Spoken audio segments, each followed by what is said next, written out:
করতে পারে, আমি সবাইকে নিয়ে কাজ করব। অপু যেন বলে না যে আমি 100 ছবি করেছি, তাই না? আমিও বলি যে যে যার সাথেও কাজ করছে আমার পর্যন্ত পৌঁছাক, আমার পর্যন্ত কাজগুলো করুক, তাহলে আমি বুঝবো। আমার মতো ব্র্যান্ডের সাথে কাজ করুক, যাদের সাথেই কাজ করছে করুক, ভালো কিছু করুক, এইটুকু। আমার ওগুলো মাথা ব্যথা নাই, কারণ ওটা মাথা থেকে ফেলে দিছি, একদম ফেলে দিছি। আমার আর এগুলো নিয়ে কোনো টেনশন নাই।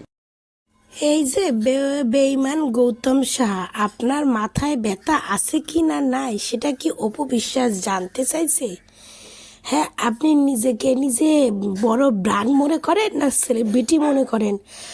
আপনিও তো একদম দ্বিতীয় বারিশকের মতো নিজেকেই নিজেই সেলিব্রিটি মনে করছেন আর বলছেন না আপনার লেভেলে পৌঁছাবে। আপনি ভুলে যাচ্ছেন যে আপনাকে ওই লেভেলটা কিন্তু অপু বিশ্বাস দিয়েছে। এত তাড়াতাড়ি ভুলে গেলে চলবে না দাদা, এত তাড়াতাড়ি ভুলে গেলে আপনাকে অপু ভক্তরা আবার মনে করিয়ে দেবে আপনার লেভেল কতটা ছিল। তো আপনি এত তাড়াতাড়ি ভুলে গেলে চলবে? আপনি যদি এখন বারিশকের মতো নিজেকে সেলিব্রিটি মনে করেন, নিজেকেই নিজের অনেক উঁচু লেভেলে নিয়ে যান, সেটা তো হয় না না।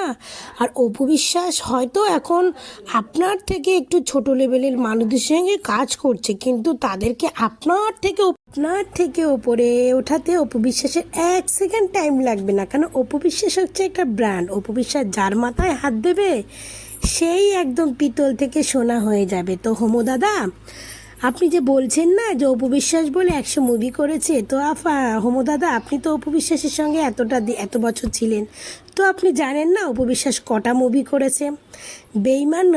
বেইমান হওয়া ভালো, আর মানুষ পরিবর্তন বা মানুষ চেঞ্জ হওয়া ভালো, কিন্তু আপনাকে দেখলাম যে মানুষ এত তাড়াতাড়ি গিরগিটির মতো যে রং বদলাতে পারে, যে দুদিন আগে অপুর জন্য কান্নাকাটি করে ভাসালেন, যখন দেখলেন অপু বিশ্বাস আপনারে কোনো পাত্তাই দিল না, তখন আপনি আবার অপু বিশ্বাসের খিলাফ হয়ে গেলেন না?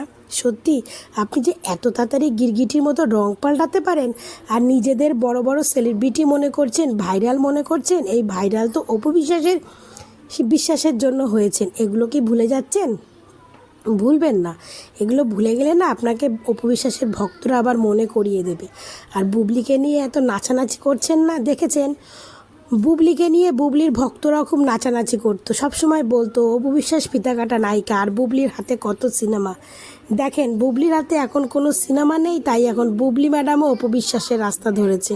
অপু বিশ্বাসের মতো এখন দোবেলা ফিতা কাটতে যাচ্ছে। তাহলে বুঝতে পারছেন তো, কারো পেছনে লাগতে নেই। যার পেছনে আপনি লাগবেন না, সেই বাসটা এসে আপনার পেছনেই ঢুকবে।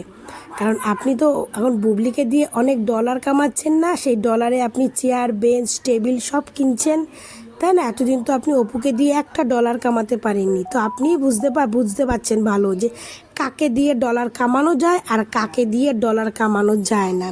ঠিক আছে, এই জন্য অপু বিশ্বাসের উন্নতি হচ্ছে আর বুবলির দিন দিন পতন হচ্ছে। এখন এই জন্য বুবলির ফিতা কাটতে বেরোচ্ছে, বুবলির হাতে কোনো সিনেমা নেই। তার মানে বুঝতে পারছেন আপনি বুবলিকে দিয়ে কত ডলার কামাচ্ছেন। তো যেমন কর্ম করবেন তেমন ফল পাবেন, এটা অতি বাস্তব কথা, জানেন।